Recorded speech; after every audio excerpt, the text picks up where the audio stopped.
on the recently leaked public protector report on the Phala Phala Farm scandal. Steenhuisen says the party will take the report on review if the final version clears the president. The leaked preliminary report has cleared the president of wrongdoing. Sorry it's been leaked because it is an interim report, and I think the president and his advisors are being a little bit celebratory. It's not the final report yet, and reports have been subject to change. I think it's a misunderstanding, without going into too much detail, of the nature of the complaint we raised, which was the use of the Presidential Protection Unit to pursue the theft of money in the President's private business operation. I don't think that that's right, particularly as no case number was opened and no authorization from SAPS was received for that investigation and recovery to take place. So I think that there is a conflict of interest between Cyril Ramaphosa, the businessman, and Cyril Ramaphosa, the President, and I don't think that the Public Protector, as I read it, has appreciated that. So obviously we'll wait for the final report. If we're unhappy with it, we will definitely seek a review of it. Over 90% of the Public Protector's reports have been taken on review in the last few years, and almost all of them have been overturned.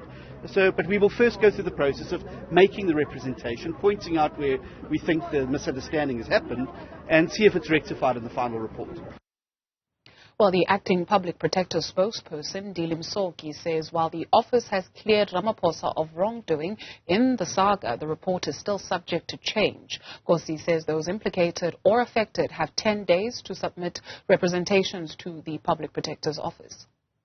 It is an interim or preliminary conclusion or conclusions that have been drawn in the report, and the Section 79 aspect of it, or in fact, in terms of both the section and the rules, allows for the affected and implicated parties to provide substantive representations to the public protector, which would either confirm or rebut the conclusions drawn therein. So absolutely nothing is certain at this particular point, but that is as far as we can take it.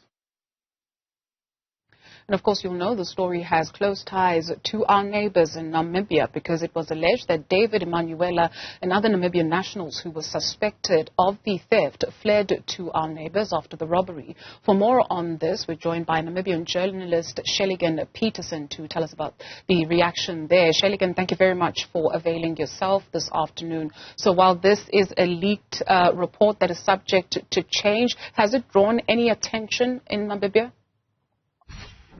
As of yet, we haven't heard anyone speak out except for our leader of the official opposition, Mackenzie Banani, saying that the president, regardless of this report, the president did act incorrectly, and that is what the evidence suggests. The fact that the president used police equipment, resources to assist his South African counterpart still taints the police, and he basically just said that regardless of this report, the president must apologize to restore credibility to our Namibian police. We've also now spoken to our Justice Minister. Now, after your Justice Department finally admitted that they did receive a request, our Justice Department also came out and said, unfortunately, we can't speak about extraditions or any requests, because that's what the law stipulates. Now, let me just take you back to last year in 2021. Our Justice Ministry refused to give any comments and to say anything about this, not stating that the law prevents them, sort of just trying to cover up and not say anything, because the South African Justice Department did refuse or said that there was no request sent to them. They have now today said, listen, we are going according to the law. But this was no mention earlier in previous times. So as far as that is all that has sort of uncovered during the last year or during the last 6 months as regards to this matter. So this leaked report by the Public Protector of South Africa, or Acting Public Protector of South Africa, which is subject to change, notes that the then head of the South African Police Services Presidential Protection Service, General Wally Rhoda, and other members acted improperly in investigating the crime. The Namibian police also produced an intelligence report. Just remind us of what we heard from the police in Namibia.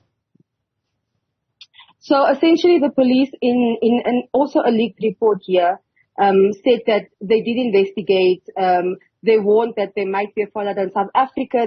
That's why the matter needed to be kept quiet. Now, since that report leaked, our police have said, yes, we did investigate, but it was basically because David Imanuwela basically came into the country illegally, and he was therefore held accountable for that. They didn't much go into any investigation done to Imanuwela and his colleagues, Shikongo or Eric. None of them were essentially mentioned, or none of them were even really reported on from the police's side. So that's what our police said, that the leak report does say, yes, we did investigate, but our police still maintain that the investigation was merely just to follow up on Imanuwela and had nothing to do with the so-called robbery. Do you know of the whereabouts of Imanuwela and the other suspects? What we heard was that Imanuwela was in Namibia late last year, but we haven't had any updates on his whereabouts and that of his accomplices. We do know that, or we heard allegedly that one of them are in the country, but we haven't been able to pin him down, whether it's in the northern side or the southern side or central parts of Namibia. What of the President Hage Geingob? You mentioned that the opposition is calling on him to apologize for this entire saga. Is he still remaining mum? Since the report from your independent panel that was appointed by your parliament, the president and his spokesperson has chosen to blatantly ignore any questions regarding this matter. We had sent questions, but as of yet we have not received any responses.